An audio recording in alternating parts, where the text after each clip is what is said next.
গুনাহগার যদি কবরে যায়, কবরের দিকে তাকায় দেখবে বড় বড় সাপ। গুনাহগার তাকায় দেখবে বড় বড় বিষাক্ত বিচ্ছু দেখা যায়। একদল ফেরেশতা চলে আসছে, ফেরেশতাদের বড় বড় নখ। এরা কানেও শোনে না, চোখেও দেখে না, শুধু পিটাইতেছে আর পিটাইতেছে।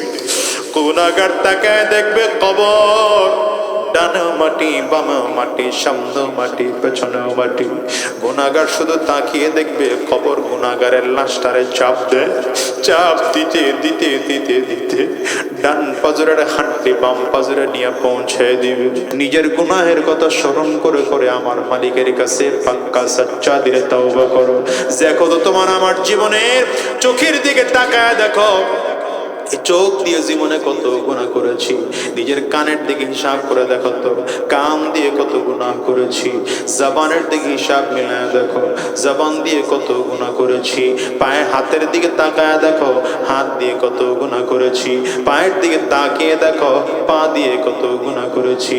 এই চোখ দিয়ে কত গুনাহ করলাম, ব্রেন দিয়ে কত গুনাহ করলাম। তুমি কি মনে করেছো এগুলো আল্লাহ তাআলা জানে না? না না না, তুমি যত গুনাহ করো সব রেকর্ড হয়ে যায়। কিয়ামতের ময়দানে জবান তোমার বন্ধ করে দেওয়া হবে। আল ইয়াউমা নাখতিমু আলা আফওয়াহিহিম ওয়া তুকাল্লিমুনা আইদিহিম ওয়া তাশহাদু আরজুলুহুম বিমা কানু ইয়াকসিবুন। জবান তোমার বন্ধ করে দেওয়া হবে, অঙ্গ প্রত্যঙ্গ তোমার কথা বলবে, হাত তোমার কথা বলবে, পা তোমার গুনাহের সাক্ষী দেবে। এই মুসলমান, ভালো করে হিসাব নিলে দেখো কোন দুনিয়ার জন্য পাগল হয়ে 24টা ঘন্টা গুনাহের মধ্যে লিপ্ত হয়ে গেল। মরণ কি লাগবে না তোমার বলো না? যদি মরণ লাগে, গুনাহগার হয়ে জমিন থেকে বিদায় হওয়া যাবে না, নাফরমান হয়ে জমিন থেকে বিদায় হওয়া যাবে না, বেঈমান হয়ে জমিন থেকে বিদায় হওয়া যাবে না। যদি গুনাহ হয়ে যায়, মরণের আগে তওবা করো। আজকের ময়দানটার মধ্যে যারা আছো, 2 মিনিটের জন্য মাথাটা নিচের দিকে দিয়ে দাও বাবা। মাথাটা নিচের দিকে দিয়া দিলটারে নরম করে ফেলো। নিজের গুনাহের কথা স্মরণ করে পারলে চোখের পানি বের করতে চেষ্টা করো। আর মালিকের কাছে দিলটা ভেঙে ডেকে বলো, আল্লাহ, জীবনে যত অন্যায় করেছি তুমি ছাড়া আমাদের কেউ মাফ করতে পারবে না, তুমি ছাড়া আমাদের আর কেউ ক্ষমা করতে পারবে না। তুমি যদি আমাদের ক্ষমা না করো, কবরের আযাব আমাদেরকে শেষ করে ফেলবে। কারণ গুনাহগার যদি কবরে যায়, কবরের দিকে তাকায় দেখবে বড় বড় সাপ। গুনাহগার তাকায় দেখবে বড় বড় বিষাক্ত বিচ্ছু দেখা যায়। একদল ফেরেশতা চলে আসছে, ফেরেশতাদের বড় বড় নখ। এরা কানেও শোনে না, চোখেও দেখে না, শুধু পিটাইতেছে আর পিটাইতেছে। গুনাহগার তাকায় দেখবে কবর, ডানে মাটি, বামে মাটি, সামনে মাটি, পেছনেও মাটি। গুনাহগার শুধু তাকিয়ে দেখবে কবর গুনাহগারের লাশটারে চাপ দেয়। চাপ দিতে দিতে দিতে দিতে ডান পাজরের হাঁটতে বাম পাজরে নিয়ে পৌঁছে দিবে। ও দুনিয়ার যুবক, অনুরোধ করে যাই, গুনাহ নিয়ে জমিন থেকে বিদায় হও না। আজকের এই মজলিসটা বড় দামি মজলিস রে বাবা। আজকের এই মাহফিল কারো জীবনের শেষ মাহফিল হতে পারে। আজকের এই মোনাজাত কারো জিন্দেগির শেষ মোনাজাত হতে পারে। আজকের এই রাত কারো জীবনের শেষ রাত হতে পারে। আজকের এই মজলিসে ওয়াদা করে বিদায় হও আর মালিক রে ডেকে ডেকে বলো, আল্লাহ, কতদিন এই দুনিয়ায় বেঁচে থাকবো জানি না, নাই তো কেউ নাই। তাকায় তাকায় দেখো, কত মানুষের মা ছিল আজকে মা নাই, কত মানুষের বাবা ছিল আজকে বাবা নাই, কত মানুষের জোরের ভাই ছিল আজকে ভাই নাই। আজকের এই মজলিসটার দিকে তাকায় দেখো না, কত মানুষ মা হারা, কত মানুষ যেন বাবা হারা, কত মানুষ যেন আব্বা আম্মা দুজনকেই হারিয়েছে। আজকের এই ময়দান থেকে ওয়াদা করে বের হও, ও আল্লাহ, আর আমরা হারাম রাস্তায় চলবো না, আর শয়তানি রাস্তায় চলবো না, আর গুনাহের পথে চলবো না। কারা কারা ওয়াদা করতে পারো? 2টা হাত উঁচা করে আমার আল্লাহকে দেখাও। একটু আওয়াজ দিয়ে চিৎকার করে জোরে ডাক দাও, আল্লাহ। চোখে যদি পানি না আসে, কান্নার ভান ধরে জোরে ডাক দাও, আল্লাহ। জোরে ডেকে বলো আল্লাহ। ডানে আর বামে তাকিয়ে দেখো কার চোখে পানি। ওই মানুষটার দিকে তাকায়া তাকায়া নিজের নিজে ধিক্কার মারো আর চিল্লা মালিকরে ডাক দাও। চোখের পানি ফেলে ফেলে আমার মালিকরে জোরে ডেকে বলো আল্লাহ। ও দয়ার মালিক,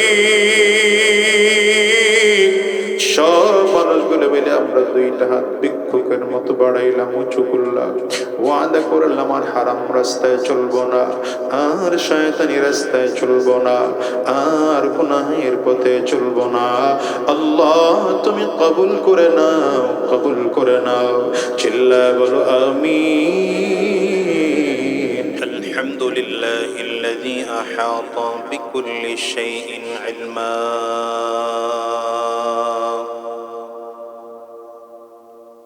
وقضى بما يريد حكمة وحكما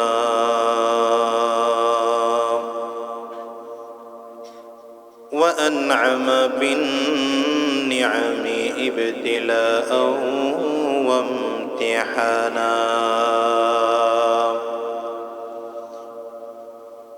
ونشهد أن لا إله إلا الله وحده لا شريك له ذو الجلال والإكرام ونشهد أن محمدًا عبده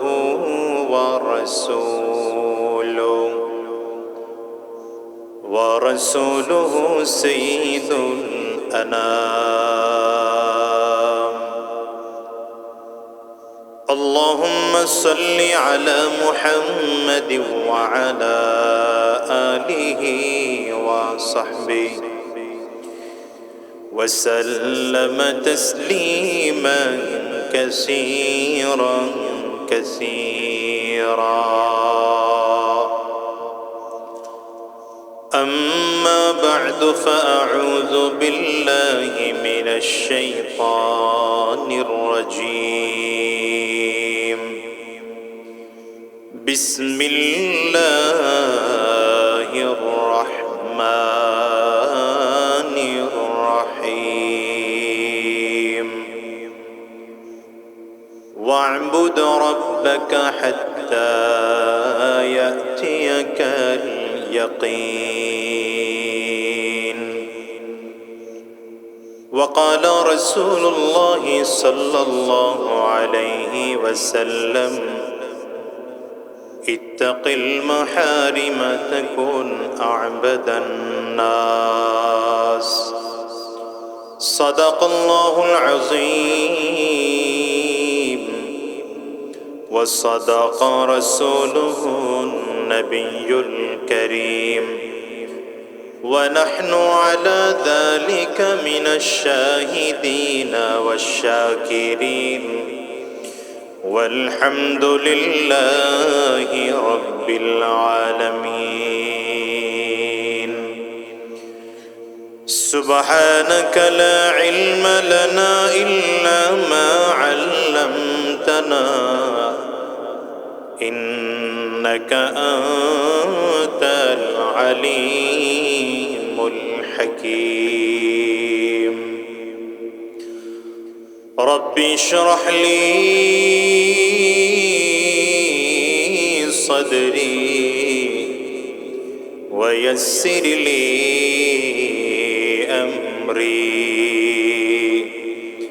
واحلل عقدة من لساني يفقه قولي হযরত উলামায়ে کرام সম্মুখপানে সমবেত দিন প্রিয় ইসলাম প্রিয় দিনদার ইমানদার মুমিন মুসলমান মর্দে মুজাহিদ ভাইরা মুরব্বী বাবাজিরা যুবক বন্ধুরা কচি কাঁচা মাসুম বাচ্চারা পর্দার অন্তরালে অবস্থানরত সম্মানিত শ্রদ্ধেয় মা ও বোনেরা আল্লাহ পাকের শুকর যে আল্লাহ তাআলা আপনাকে আমাকে অত্যন্ত দয়া করে মায়া করে মহব্বত করে ভালোবেসে আজকের এই কোরআনী মজলিসে জান্নাতি বাগানে ইমানদারদের মজলিস আল্লাহ ওয়ালাদের মজলিসে বিশেষ করে আল্লাহ পাকের জাকিরিন ও শাকিরিন বান্দাদের মজলিসে যে রব্বে করিম মৌলাই করিম আপনাকে আমাকে আসার বসার তৌফিক দান করেছেন সে মহান রব্বুল ইজ্জত ওয়াল জালালের দরবারে শুকর আদায় করি। আমরা সকলেই জবান খুলে প্রাণ উজাড় করে কণ্ঠের আওয়াজকে উঁচু করে চিৎকার করে জোরে সরে বলি আলহামদুলিল্লাহ। মাগরিবের পরে অত্যন্ত সারগর্ভ আলোচনা করেছেন বাংলাদেশের অন্যতম আলেমে দ্বীন, বাংলাদেশের উলামায়ে কেরামদের মাথার মুকুট, গণপ্রজাতন্ত্রী বাংলাদেশ সরকারের অন্তর্বর্তীকালীন সরকারের সাবেক প্রধান সাবেক ধর্ম উপদেষ্টা হযরতুল আল্লামা আফামা খালিদ হুসাইন সাহেব দামাত বরকাতুহুমুল আলিয়া। বিশেষ করে জুমার রাতটা হচ্ছে ইবাদতের রাত। এ রাতটা ইসলামের খুব গুরুত্বপূর্ণ রাতগুলোর মধ্যে অন্যতম একটা রাত। ইসলাম শরিয়াত 5টা রাতকে খুব গুরুত্ব দেয়। এর মধ্যে একটা রাত হচ্ছে কদরের রাত। কোন রাত? কদরের রাত। জোরে বলেন কোন রাত? কদরের রাত বা শবে কদর বা লাইলাতুল কদর, যেটা বুঝেন। দ্বিতীয় রাত হচ্ছে 2 ঈদের রাত। এই 2টা রাত খুব গুরুত্বপূর্ণ রাত। 2 ঈদের রাত আর লাইলাতুল কদর, কয়টা গেল? 3টা। চতুর্থ হচ্ছে জুমার রাত, মানে বৃহস্পতিবার দিন গিয়ে যে রাতটা আসে, অর্থাৎ এখন যে রাতটা চলতেছে। পঞ্চম হচ্ছে লাইলাতুল নিসফে মিন শাবান, শাবানের মধ্য রজনী। এজন্য আজকের রাতটাও খুব গুরুত্বপূর্ণ রাত। আমি যে আয়াতে কারিমা তিলাওয়াত করেছি, আল্লাহ রাব্বুল আলামিন বলেন ওয়া'বুদ রাব্বাকা হাত্তা ইয়াতিয়াকাল ইয়াকিন। খুব ছোট্ট আয়াত। আল্লাহ বলেন তোমরা মৃত্যুর আগ পর্যন্ত ইবাদত করো তোমার রবের। ইবাদত করতে হবে কার? জোরে বলেন, আঙ্গুল উঁচা করে বলেন, ডান হাতের শাহাদাত আঙ্গুলি উঁচা করে বলেন কার? যিনি ইবাদত করে তাকে বলা হয় আবেদ। তাকে কি বলা হয়? কথা বুঝতেছেন কিনা? যার ইবাদত করা হয় তাকে বলা হয় মা'বুদ। বলেন তো, যার ইবাদত করা হয় তাকে কি বলা হয়? যেই বিষয়ের মাধ্যমে ইবাদত করা হয়, যেই বিষয়ের মাধ্যমে গোলামি করা হয়, সেই বিষয়টার নাম হচ্ছে ইবাদত। যেমন আমরা নামাজ পড়ি, নামাজ হচ্ছে, বলেন, নামাজ হচ্ছে ইবাদত। নামাজ পড়ি কার জন্যে? আল্লাহর জন্যে। আল্লাহ হলেন মা'বুদ। নামাজ পড়ে কে? আমরা পড়ি, বান্দা পড়ে। বান্দা হলো আবেদ, ঠিক না? যার গোলামি করা হয় তিনি হলেন মা'বুদ। যিনি গোলামি করেন তিনি হলেন আবেদ। যেই পদ্ধতির মাধ্যমে গোলামিটা করা হয় সেই পদ্ধতির নাম হলো ইবাদত। এখন আপনি চিন্তা করেন, আমাদের সমাজের মানুষ আল্লাহর গোলামি বাদ দিয়ে যে স্ত্রীর গোলামি করে, সন্তানের গোলামি করে, নেতার গোলামি করে, রাজার গোলামি করে, এমপি সাহেবের গোলামি করে, তাহলে আপনি গোলাম হলেন কার? তাহলে আপনি গোলাম হইলেন কার? আপনি এমপির গোলাম। আর এমপি কে আপনি বানালেন মা'বুদ। কথা বলেন। এজন্য হাদিসে এসেছে, রাসূলুল্লাহ সাল্লাল্লাহু আলাইহি ওয়াসাল্লাম বলেন, লা তাআতা লিমাখলুকিন ফি মা'সিয়াতিল খালিক। আল্লাহর হুকুমের বাহিরে চলে যায় এমন কোন হুকুম বান্দার হলেও সেটা পালন করা যাবে না। আল্লাহ তাআলা আমাদেরকে বানিয়েছেন তার গোলামি করার জন্য। প্রথম প্রশ্ন হলো, এই গোলামি করব কতক্ষণ? সারাক্ষণ। বলেন কতক্ষণ? 24 ঘন্টা। 24 ঘন্টার প্রতিটি মিনিট, প্রতিটি মিনিটের প্রতিটি সেকেন্ড কতদিন করব? হাত্তা ইয়াতিয়াকাল ইয়াকিন, মরণের আগ পর্যন্ত। কতদিন করব? মরণের আগ পর্যন্ত। আল্লাহর গোলামি করব। যেখানে আল্লাহর গোলামি নাই সেটা বান্দা করবে না, যেখানে আল্লাহর গোলামি আছে সেটা বান্দা করবে। যেই ব্যবসায় আল্লাহর গোলামি নাই, বান্দা সে ব্যবসা করতে পারে না। বলেন না পারে? যেই ব্যবসায় আল্লাহর গোলামি নাই, বান্দা সেই ব্যবসা করতে পারে না। যেই চাকরিতে রবের গোলামি নাই, বান্দা সেই চাকরি করতে পারে না। যেই পারিবারিক জীবনে রবের গোলামি নাই, সেটা পারিবারিক জীবনই না। যেই সামাজিক জীবনে রবের গোলামি নাই, সেটাকে সামাজিক জীবন বলে না। যে রাজনৈতিক জীবনে রবের গোলামি নাই, সেটাও রাজনৈতিক জীবন নয়, ওটা ধোঁকাবাজি আর চাঁদাবাজি আর জুলুম। কারণ রাজনীতি করতে হলে সেখানেও গোলামি কার? হ্যাঁ, এটা হলো মূল বিষয়। তাহলে পারিবারিক জীবনেও গোলামি করব কার? সামাজিক জীবনেও গোলামি করব কার? ব্যক্তিগত জীবনেও গোলামি করব কার? রাজনৈতিক জীবনেও গোলামি করব কার? একজন মানুষের জীবনটা 4টা ভাগ: ব্যক্তিগত জীবন, পারিবারিক জীবন, সামাজিক জীবন, রাষ্ট্রীয় জীবন। 4টা ব্যবস্থায়, 4টা জীবনেই একমাত্র আল্লাহর গোলামি করবে বান্দা, আর কারো গোলামি করবে না।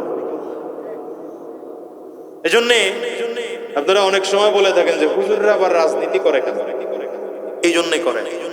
এই জন্য করে। কেন করে? রাজনীতিটাকে ইবাদত মনে করে রাজনীতি করে। একজন বান্দার পারিবারিক জীবন, ব্যক্তিগত জীবন, সামাজিক জীবন, রাষ্ট্রীয় জীবন সব হবে কার হুকুমে? দুনিয়াতে যদি রাজনীতি ইবাদত অনুযায়ী না হয়, রাজনীতি যদি আল্লাহর হুকুম অনুযায়ী না হয়, রাজনীতিটা যদি নবীজির সুন্নাহ তরিকায় না হয়, তাহলে সেই রাজনীতি দ্বারা পরিস্থিতি কি হয় 17 বছরে বাংলাদেশের মানুষের পাইছে। স্বৈরাচারকে সরায়া নোবেল পুরস্কার প্রাপ্ত একজন মানুষকে এনে বসাইলাম। সিস্টেম কি? আল্লাহর হুকুমে দেশ চালাবে না মানুষের হুকুমে দেশ চালাবে? তত্ত্বাবধায়ক সরকার গেল, উনি আল্লাহর হুকুমে চালাইছে।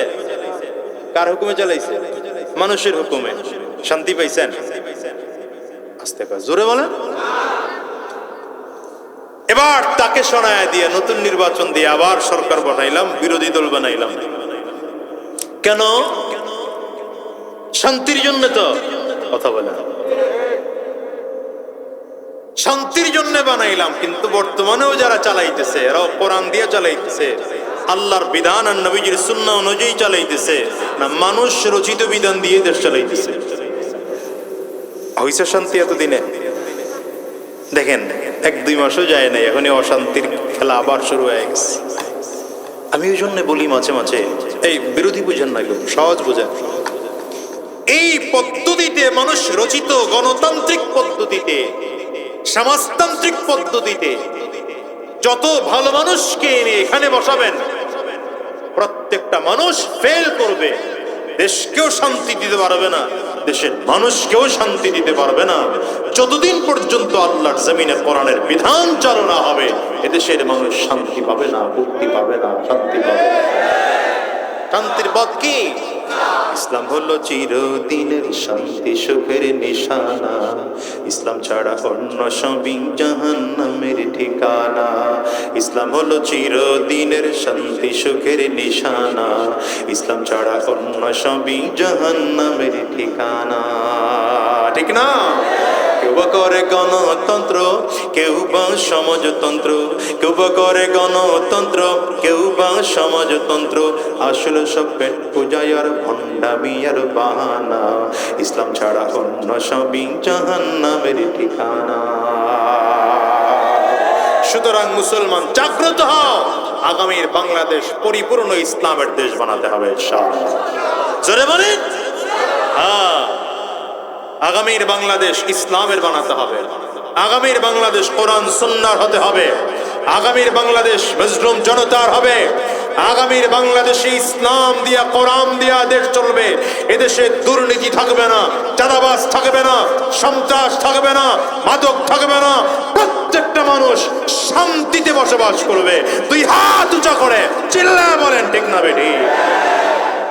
এটার জন্য আমাদের ফিকির, এই ওয়াজ মাহফিল এই জন্য মানুষদের শান্তি দেওয়ার জন্য, মাদ্রাসা মানুষদের ইসলাম বোঝানোর জন্য, মসজিদে জুমার বয়ান মানুষদেরকে ইসলাম বোঝানোর জন্য। আমরা হুজুররা ইসলাম বুঝাইতে পারি নাই, এই জন্য আপনারা বুঝেন নাই। দোষ আপনাদের না, দোষ আমাদের না, দোষ। এলে বলেন গোলামি করবো কার? হ্যাঁ, এতক্ষণ বসে বুঝছেন, সব জায়গায় গোলামি করবো কার? কতক্ষণ? সর্বক্ষণ। কতদিন? মরণের আগ পর্যন্ত। সাহাবায়ে কেরামদের মধ্যে ইবাদতের প্রতিযোগিতা চলতে, কেউ যদি সাবধান,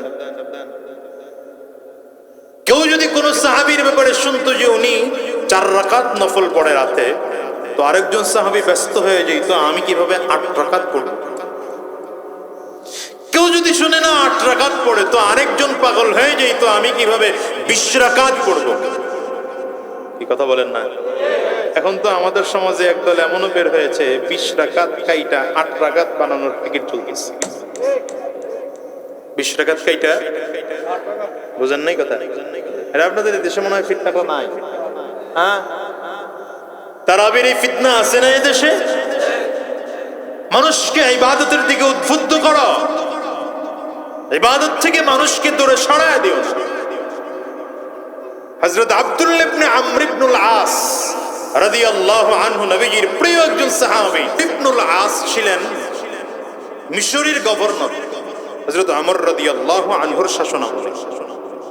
ওনার ছেলে হলেন হযরত আব্দুল্লাহ ইবনে আমর ইবনুল আস। নবীজি থাকা অবস্থায় আব্দুল্লাহকে বিয়ে করিয়েছেন হযরত আমর ইবনুল আস। বিয়ে করানোর 3-4 দিন পরে, কিছুদিন পরে গিয়া বিবির কাছে গিয়ে জিজ্ঞাসা করতেছে, মানে ছেলের বউয়ের কাছে গিয়ে জিজ্ঞাসা করতেছে, আমার ছেলেটা কেমন? তোমার সাথে যে আমার ছেলেকে বিয়ে দিলাম, কেমন পাইলা? বিবি বলে, আব্বা আপনার ছেলে অনেক ভালো, আলহামদুলিল্লাহ। সে তো এত আমলওয়ালা যে সারা দিন রোজা রাখে, আর রাত হলেই যায় নামাজে দাঁড়িয়ে যায়, সারা রাত দাঁড়িয়ে দাঁড়িয়ে নফল ইবাদত করে। যদিও প্রশংসা করেছে, কিন্তু বাবা প্রশংসার মধ্যে একটা দোষ বের করছে। সেটা হলো বিবি তো নতুন, নতুন বিবির রাতে সময় না দিয়ে সে যে সারা রাত দাঁড়ায় দাঁড়ায় নফল ইবাদত করে, তার মানে ছেলে বিবির হক পরিপূর্ণ আদায় করে না। সাহাবীর ইবাদতের আগ্রহ দেখেন কত। হযরত আমর ইবনুল আস ঘটনা শুনে চলে গেছেন নবীজির কাছে। নবীজির কাছে গিয়ে বিচার দিলেন, ইয়া রাসূলুল্লাহ, ইয়া হাবিবাল্লাহ, আমি যে ছেলের বিয়ে করেছি, এ তো বউয়ের সময় দেয় না, বিবির সময় দেয় না, শুধু সারা রাত নফল ইবাদত করে, দিনের বেলা রোজা রাখে। নবীজি বললেন, ঠিকই আছে। কি বলে? তবে যদি ছেলেরে কিছু বলতে হয়, তুমি কিছু বইলো না, যা বলার আমি নবী বলবো। আরে জোরে বলেন না সুবহানাল্লাহ, আওয়াজ করে। নবী তো এমন একজন পাইছি, আল্লাহু আকবার, যিনি হলেন সাইয়্যিদুল আম্বিয়া, যিনি হলেন ইমামুল আম্বিয়া, যিনি সাইয়্যিদুল মুরসালিন, যিনি ইমামুল মুরসালিন। আল্লাহ তাআলা কাউকে যদি পূর্ণাঙ্গ মানুষ বানিয়ে থাকেন, তিনি হলেন মুহাম্মদুর রাসূলুল্লাহ। চিল্লায় বলেন সাল্লাল্লাহু আলাইহি ওয়াসাল্লাম। আমরা কেউ পূর্ণাঙ্গ মানুষ না, আমাদের প্রত্যেকের মধ্যে কিছু না কিছু ত্রুটি দিয়ে আল্লাহ তাআলা বানাইছেন, অপূর্ণাঙ্গ মানুষ বানিয়েছেন। তো পূর্ণাঙ্গ মানুষ করে আল্লাহ তাআলা একজনকে বানিয়েছেন, যার কথায়, যার চলনে, যার বলনে, যার শরীরের গঠনে, যার উঠা বসা লেনদেন কোথাও ত্রুটি ছিল না, পূর্ণাঙ্গ একজন ব্যক্তিত্ব, তিনি আমার আপনার নবী। ঠিক না? আমার নবীর চলনে ত্রুটি ছিল, বলনে ত্রুটি ছিল, চাহনিতে ত্রুটি ছিল, নবীজির আকৃতি গঠনের আকৃতির দিক থেকে ত্রুটি ছিল, সব দিক থেকে পারফেক্ট একজন বানিয়েছিলেন আমার আল্লাহ তাআলা আমার নবীকে। আল্লাহু আকবার চিৎকার করে রাসূলুল্লাহ সাল্লাল্লাহু আলাইহি ওয়াসাল্লাম চলে গেলেন আব্দুল্লাহ ইবনে আমর ইবনুল আসের বাড়িতে। গিয়ে জিজ্ঞাসা করতেছেন, কি বাবা আব্দুল্লাহ, বিয়ে শাদী তো আলহামদুলিল্লাহ করেছো, ইবাদত ঠিকঠাক চলে তো? কি বলে? যেই ছেলে লেখাপড়া ভালো ভালো লেখাপড়া করে, ফাঁকিবাজি করে না, ওরে যদি উস্তাদ জিজ্ঞাসা করে কি বাবা লেখাপড়া ভালো চলেনি, তো বুকটা একটু টান করে বলে না উস্তাদ খুব ভালো চলে, বলার একটা ব্যাপার আছে না, আমার কথা পায় না।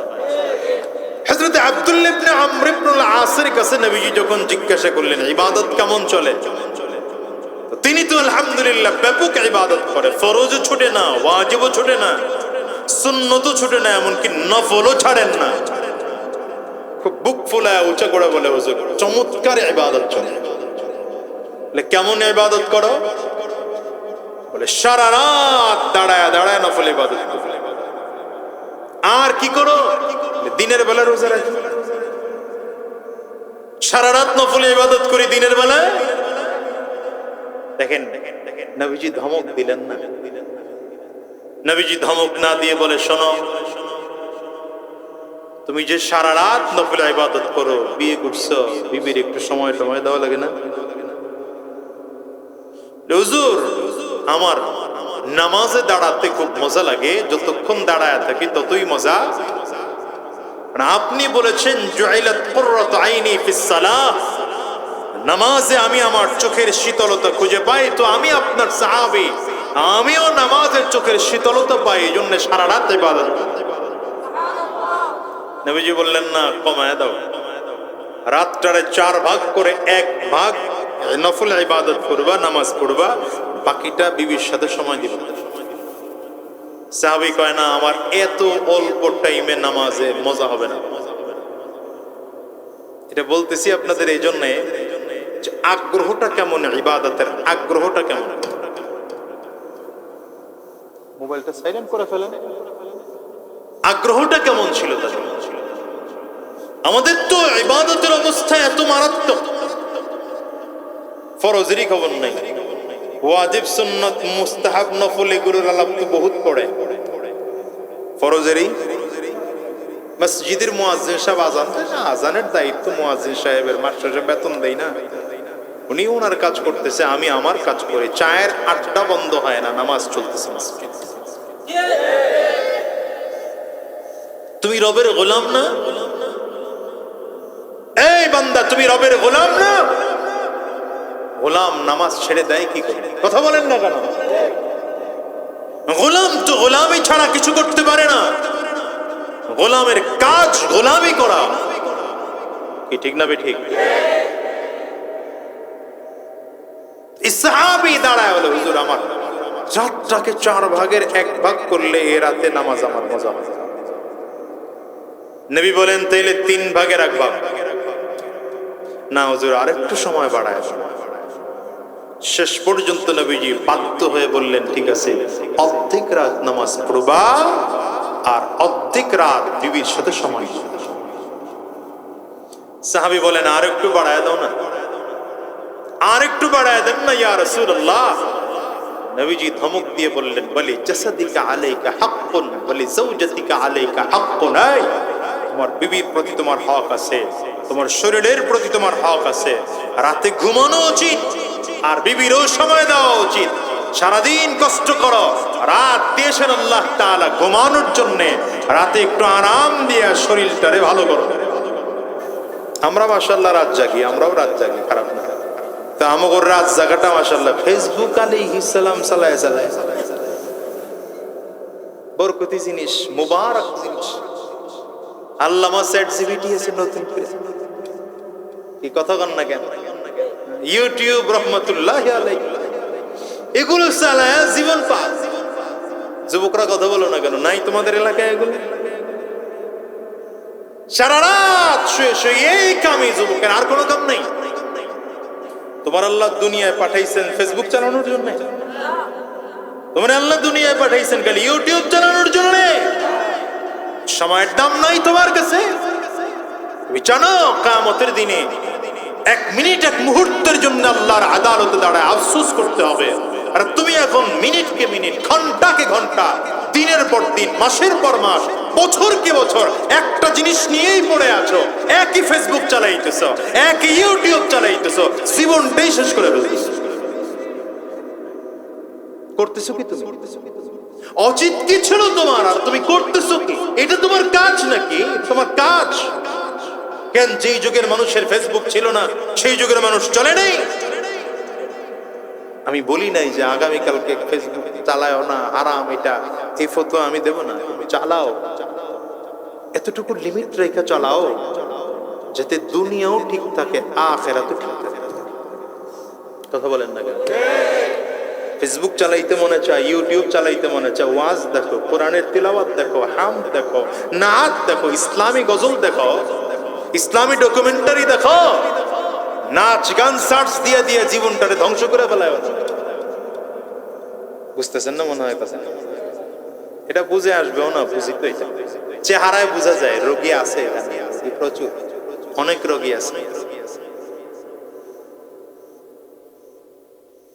মানে গুনাহ করতে করতে আমাদের দিল এমন হয়ে গেছে এখন গুনাহকে গুনাহ মনে হয় না, গুনাহকে স্বাভাবিক হয়ে গেছে, স্বাভাবিক হয়ে গেছে। আপনি দেখবেন, আমি মাঝে মাঝে উদাহরণ দিয়ে বলি, মাদ্রাসার একটা ছেলে, সে বেগানা কোনো নারীর সাথে কথা বলতে মনে চাইলেও, একবার মনে চাইলে 3 বার বাধা আসবে দিল থেকে। আমি হুজুর মানুষ, মাথায় টুপি দিয়া কেমনে কথা বলি? কথা বল না। ভার্সিটিতে তো মাশাআল্লাহ একসাথে পাশাপাশি বসে ক্লাস করে, বয়ফ্রেন্ড গার্লফ্রেন্ড, এটা নো মাইন্ড। কি কথা বলেন না কেন? ওদের কাছে গুনাহ স্বাভাবিক হয়ে গেছে। গুনাহটা কি হয়ে গেছে?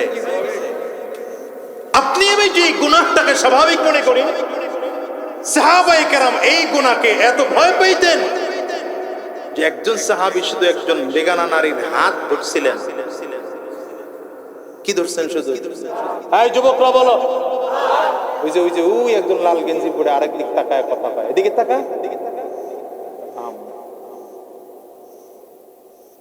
সময় কাটাইতে বসছ না কিছু শিখতে বসছ?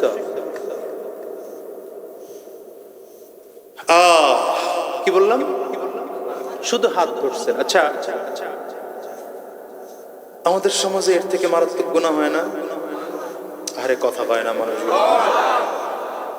খালি গুনাহ হয় না, কত কিছু হয়, কত কিছু হয়। খালি হুজুররা একটু না একটু করলেই তো দুনিয়া উল্টায় পাল্টায় ফেলায়। কি কথা বলেন না কেন? পরে আবার রিপোর্ট জানার পরে যাওয়া পাওয়া যায় ডাক্তার ভুয়া রিপোর্ট দিছে, হুজুরের বিরুদ্ধে মিথ্যা অপবাদ দিছে, কাজ করছে আর একজন দোষ চাপাই যে হুজুরের গায়ে। এমন ঘটনাও তো দেশে আছে। আমরা যে গুনাহটাকে স্বাভাবিক মনে করি, সাহাবায়ে কেরাম সেই গুনাহ এত ভয় পাইতেন। এই যে আমাদের দেশে বয়ফ্রেন্ড গার্লফ্রেন্ড এখন চলতেছে, পার্কের পারে পারে ঘুরতেছে, আপনি দেখবেন এক রিকশার এক জায়গায় বসে বসে চলতেছে, মোটরসাইকেলের পেছনে গার্লফ্রেন্ড আজকে আসার সময় দেখছি, আজকে আসে কই আমার লগে যদি থাকে কই, আজকে আসার সময় হাইওয়ে রোডের মধ্যে 4-5টা মোটরসাইকেল, এর মধ্যে একটার পিছনে আর একটা পড়ে রয়েছে, আমার গাড়ির সামনে সাইডও যায় না, সরেও না। ওরে তো হরেন দেই, কারণ আমাকে তো প্রায় 300 কিলোর কাছাকাছি জার্নি করে আসতে হবে ঢাকা থেকে। আমার গাড়ি তো ওই লেভেলে চলতেছে, ও সরেও না। আবার এই মোটরসাইকেল চালায় আর একজন সামনে গিয়ে আবার 2 জনের ভিডিও করে। বাহ, কি বরকতি জিনিস কাজ করতেছে, আপনি বুঝেন কত স্বভাবের কাজ। আচরণ দেখেই মনে হয় এগুলো একটাও স্বামী স্ত্রী না। এই আচরণ দেখলেই মনে হয় এগুলো হারাম সম্পর্কে লিপ্ত। কিসে লিপ্ত? হারাম সম্পর্ক। আচরণ দেখলেই বোঝা যায়। আবার এটা ভিডিও করে রাখতেছে, তার মানে গুনাহটাকে রেকর্ড করে রাখলাম আমি নিজেই। আল্লাহর কুদরতের মাধ্যমে তো গুনাহ রেকর্ড হয়েই আছে, আমি আরো বাড়াইলাম। আপনি কি মনে করছেন যে আমল আমরা করি এগুলো আল্লাহর আদালতে রেকর্ড হয় না? কোথায় রেকর্ড হয়? কোথায় রেকর্ড হয়? 4টা জায়গায় রেকর্ড হয়। কয়টা? আমাদের প্রত্যেকের মাথার উপরে কুদরতি 4টা সিসি ক্যামেরা আছে। 4টা। একটার হার্ড ডিস্ক ফেল করবে, আরেকটা আছে। আরেকটা ফেল করবে, আরেকটা আছে। আপনি তো সিসি ক্যামেরা লাগিয়েছেন, বাসায় কারেন্টের লাইনও আছে, সোলার প্যানেলও আছে, জেনারেটরও আছে, আইপিএসও আছে। এরপরেও মিস্টেক হয়, সিসি ক্যামেরা হয় না। কেমনে হয়? বলে হার্ড ডিস্ক ক্র্যাশ করছে, ক্যামেরার সমস্যা হয়েছে। আল্লাহ তাআলা যে 4টা সাক্ষী আপনার আমার জন্য রাখছেন, ওটা কোনোদিন সিস হওয়ার সুযোগ নাই, ধ্বংস হওয়ার সুযোগ নাই, নষ্ট হওয়ার সুযোগ নাই। এর মধ্যে এক সিসি ক্যামেরা, 2 কাদের ফেরেশতা। কি ফেরেশতা কোনোদিন নষ্ট হওয়ার সুযোগ আছে নাকি? মেমোরি কার্ড নষ্ট হয়ে যাবে ফেরেশতাদের? আল্লাহ নিজে বলেন কিরামান কাতিবিন, কিরামান কাতিবিনা ইয়ালামুনা মা তাফআলুন।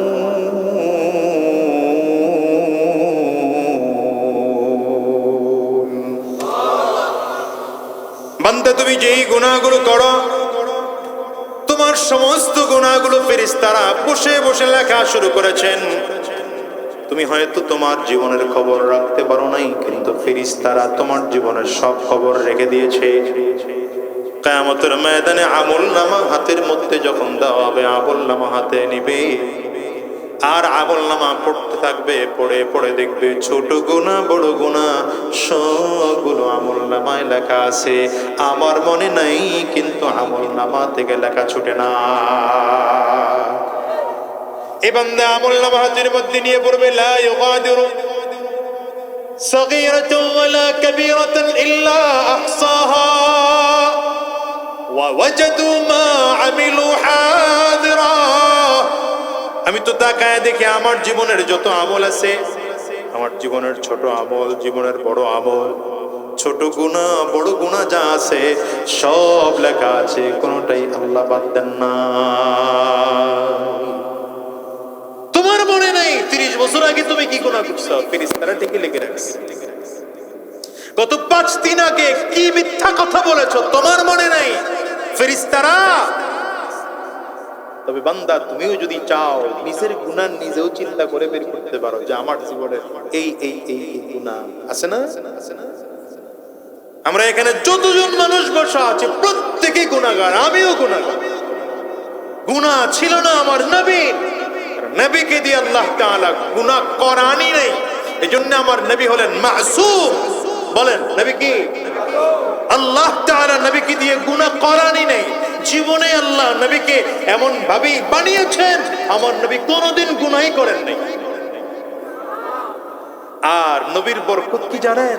নবীর সুহবতে সাহাবায়ে কেরাম যাওয়ার কারণে সাহাবায়ে কেরামরা যদিও গুনাহ দুই একটা করে ফেলছেন, কিন্তু মরণের আগে তওবা করে গুনাহ থেকে পবিত্র হয়ে মাসুম হয়ে দুনিয়া থেকে বিদায় হচ্ছেন। এজন্য নবীরা মাসুম আনিল মাসিয়া, সাহাবায়ে কেরাম মাহফুজ আনিল মাসিয়া। সাহাবায়ে কেরাম হলেন গুনাহ থেকে সংরক্ষিত, আমার নবী হলেন গুনাহ থেকে পবিত্র। আপনার আমার জীবনের গুনার অভাব নাই। দেখেন তো আপনার আমার গুনাহের থেকে তওবা কি বেশি? গুনাহ বেশি না তওবা বেশি? ন্যায় বেশি না অন্যায় বেশি? ইনসাফ বেশি না জুলুম বেশি? খুঁজে দেখেন না, নিজেকে নিজে প্রশ্ন করেন না। ইস্তাফতি নাফসাক ইস্তাফতি কলবা। ওই যে ওই আরেকজন চাচা রেজাল্ট শুরু করছে, মুসরামুসরি শুরু করে দিচ্ছে। দেন জায়গা দেন, তাড়াতাড়ি জায়গা দেন, উনি চলে গেলে কথা বলার সুবিধা হবে। হ্যাঁ, আবার অনেক গিয়ে দাঁড়াইছে, তা না ভেজাল। তো এই জন্যই আপনার আমার জীবনের যে গুনাহগুলো আছে, গুনাহ বেশি না তওবা বেশি? বলেন বলেন, গুনাহ বেশি। ন্যায় বেশি না অন্যায় বেশি? আমাদের জীবনে ইনসাফ বেশি না জুলুম বেশি? জুলুম বেশি। এটা প্রত্যেকের নিজে চিন্তা করে দেখেন না, প্রশ্ন করে দেখেন, আমি কি পরিমাণ গুনাহগার,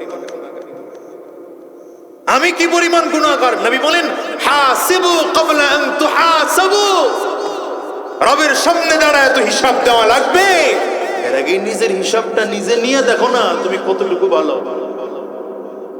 কি ঠিক না? ঠিক না? পৃথিবী না জানু আমি তো জানি, আমি কি পাপ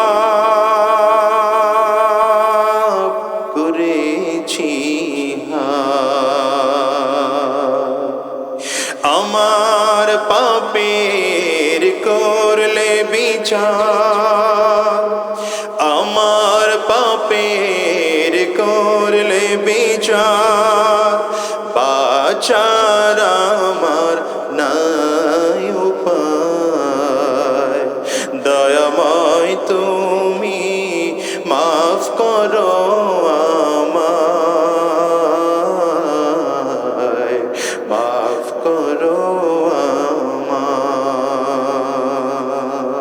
সব গুনাহগার, যত মানুষ আমরা সব গুনাহগার। এই জন্য গুনাহ হইলে আগে তাওবার জন্য রেডি হও, আর ততটুকু গুনাহ করো যতটুকু তাওবা করার সাধ্য আছে, ক্ষমতা আছে। বলেন গুনাহ করা দরকার কতটুকু? যতটুকু ক্ষমা পাওয়ার সাধ্য আছে, তাওবা করার ক্ষমতা আছে, ততটুকু গুনাহ করা দরকার। আহা, জীবনের আমল নেই আমাদের, গুনাহ বেশি। অথচ আরে ভাই সাহাবীদের কথা তো অনেক দূরের। আমি সাহাবীদের পরে তাবেঈনদের কথা বলি না। ইমামে আযম আবু হানিফা রাহমাতুল্লাহি আলাইহি নাম শুনছেন? কথা বলেন না তো ছাড়া। ইমামে আযম আবু হানিফা রাহমাতুল্লাহি আলাইহির আমল কি জানেন? 40 বছর জীবনের এমন কাটিয়েছেন যে এশার নামাজ দিয়া, এশার নামাজের ওযু দিয়া ফজরের নামাজ পড়েছেন। আরো আস্তে করে এখন, আরো আস্তে করে, মানুষ যেন না শুনে, প্যান্ডেলের বাইরে যেন আওয়াজ মোটেও না যায়, আরো আস্তে করে এখন। কত বছর? আপনার এই সংবাদটা দিলাম, আপনার কাছে মোটেই ভালো লাগলো না? আপনি কি মনে করছেন এশার ওযু দিয়ে ফজরের নামাজ 40 বছর পড়েছে, মানে 40 বছর পর্যন্ত রাতের বেলা ইমামে আযম আবু হানিফা ঘুমানি নাই, ওযু ছুটে নাই, ঘুমানো নাই। আপনার আমার অবস্থা কি বলেন? বলেন আপনার আমার অবস্থা। ইমামে আযম আবু হানিফা রাহমাতুল্লাহি আলাইহি 55 বার হজ করেছেন। কইবেন না সুবহানাল্লাহ, বলবেন না? বাড়ির থেকে বইলে আসছেন, ওয়াদা করে আসছেন, যা করে করুক সুবহানাল্লাহ আলহামদুলিল্লাহ, জীবনে এরকম নিয়ত। কতবার? উমরা না, হজ, ডাইরেক্ট হজ করছেন, বড় হজ করছেন। এই যে এই কিছুদিন পরে শুরু হইতেছে। কতবার? মানে তার বয়সের 15 বছর থেকে হজ শুরু করেছেন, মরণের আগ পর্যন্ত হজ ছাড়েন নাই। জেলের মধ্যে ছিলেন, জেলের মধ্যে। সরকার প্রধান জেলারের কাছে চিঠি পাঠিয়েছে, চিঠি লিখেছে, ইমামে আযম আবু হানিফাকে প্যারোলে মুক্তি দাও, হজের জন্য মুক্তি দাও। কারণ তার জীবনে হজ ছুটে নাই। যদি আমি জেলে আটকায় রাখি আর তার হজ যদি ছুটে, এই দায় আমি আল্লাহর সামনে এড়াইতে পারবো না। আল্লাহর আদালতে আসামির কাঠগড়ায় দাঁড়াইতে হবে। ইমামে আযমকে ছাড়ো হজ করতে মক্কায়। আর ইমামে আযম আবু হানিফা এমন একজন মানুষ, হজের ছুটি পাইয়া জেলখানার থেকে সরাসরি মক্কার দিকে রওনা, বাড়িতে যায় না। সরাসরি কই? হজ শেষ করে এসে আবার জেল কেটে দাঁড়ায় জেলারের সামনে, লাব্বাইক। এতক্ষণ বাইতুল্লাহ লাব্বাইক বলছি, এখন আপনার এখানে লাব্বাইক। বাড়িতে যান, লোকজন জিজ্ঞাসা করে বাড়ি যান নাই? বলে ছুটি দিচ্ছেন হজের জন্য, বাড়ি যাওয়ায় ছুটি দেন নাই। তারাও মানুষ, আপনি আর আমিও মানুষ। তারাও আল্লাহর আদালতে দাঁড়াবে, আপনি আমিও আল্লাহর আদালতে দাঁড়াবো। 55 বছর হজ কেন করলেন? করার কারণ ছিল এই 55 বছর হজের মৌসুমে গোটা পৃথিবীর বড় বড় ফকিহগণ, মুফাসসিরিনগণ, মুহাদ্দিসিনগণ আরাফা, মিনা, মুজদালিফা, মক্কা, মদিনার এই বড় বড় ঐতিহাসিক জায়গাগুলোতে একত্রিত হতেন। ইমামে আজম আবু হানিফার ইচ্ছা ছিল এত বড় বড় মুহাদ্দিসদের একসাথে হজের মৌসুমে পাওয়া যায়। একদিকে হজের বিধানও আদায় হয়ে গেল, দ্বিতীয় দিকে বড় বড় মুহাদ্দিসিনদের থেকে হাদিস পাওয়া যাবে, মাসআলা পাওয়া যাবে, নিজের গবেষণা তাদের সাথে শেয়ার করা যাবে, তাদের গবেষণা আমার কাছে নিয়ে আসা যাবে, ইলমের বিশাল এক উপকার হবে। এজন্য হজ ছাড়েন নাই। আমাদের দেশের ওই হাজী সাহেবদের মতো না, যে হাজী সাহেব 5 বার 4 বার হজ কইরা আসার সময় ওই যে চায়ের কাপ নিয়ে আসছে, হুজুরের দাওয়াত দিয়া বাসায় নিল, পড়ে ঘরের গিন্নিরে বলে আমি 3য় বার হজে গিয়ে যে কাপটা আনছি ওই কাপে হুজুরের চা দাও, মানে বুঝাইছে উনি 3 বার গেছে। কি কথা বল না নাই? হ্যাঁ, তুমিও হাজী। আরে হাজী রে, তুমি আল্লাহর আদালতে দাঁড়াইবা, আর উনিও দাঁড়াবে। ইমামে আযম আবু হানিফাও দাঁড়াবে। ইমাম জুফর রহমাতুল্লাহি আলাইহি নামে একজন বুজুর্গ ছিলেন, যিনি মুজতাহিদ ইমাম ছিলেন, যার 70 বছরে একটা কবিরা গুনাহ হয় নাই। বলতে মন চায় না সুবহানাল্লাহ, বলতে মন চায় না। ওই যে পিছনের লোকজন তো মুখে তালা মেরে বয়ে রয়েছে, জোরে বলেন না। কত বছর? 70 বছরে। সাঈদ ইবনুল মুসাইয়িব রাহমাতুল্লাহি আলাইহি ছিলেন বিখ্যাত তাবিঈন। হযরত বিলাল হাবশীর জামাতা ছিলেন। 40 বছর জীবনে এমন কাটিয়েছেন যে আযান দেওয়ার আগেই মসজিদে গিয়ে বসে থাকতেন। লোকজন জিজ্ঞাসা করছে, আপনি নামাজের আযানের আগে আসেন কেন? আযান দিলেও তো ঢুকতে পারেন। বলেন না না, আমরা যদি কিয়ামতের দিন আল্লাহ তাআলা জিজ্ঞাসা করেন, তুই তো আমার গোলাম, তোরে মুয়াজ্জিনকে দিয়া আযান দেওয়াইয়া ডেকে আমার কাছে আনতে হলো কেন? ডাকার আগে আসতে পারলি না?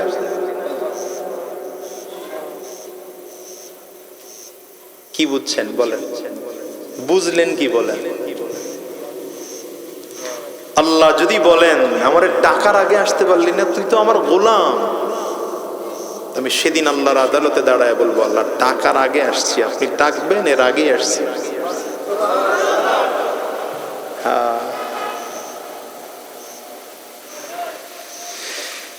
তাদেরও জীবন আমাদেরও জীবন, তারাও মানুষ আমরাও মানুষ।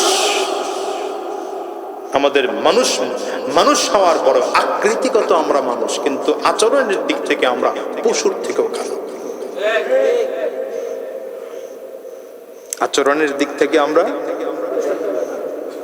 কারণ মানুষ যেখানে হওয়া যায় সেখানে যাই না তো। মানুষ হওয়া যায় ওয়াজ মাহফিলে, মানুষ হওয়া যায় তাফসীর মাহফিলে, মানুষ হতে হলে মসজিদে যেতে হয়, মানুষ হতে হলে আলেমদের কাছে যেতে হয়, মানুষ হলে দিনদার সাথে যেতে হয়, মানুষ হতে হলে কোরআনের সাথে সম্পর্ক থাকতে হয়, মানুষ হতে হলে তাফসীর মাহফিলের সাথে সম্পর্ক থাকতে হয়, মানুষ হতে হলে দিনদারদের সাথে সোহবত থাকতে হয়। আমাদের তো নাই তো। তুমি ফেসবুকের হুজুর কয়জন ফ্রেন্ড আছে তোমার?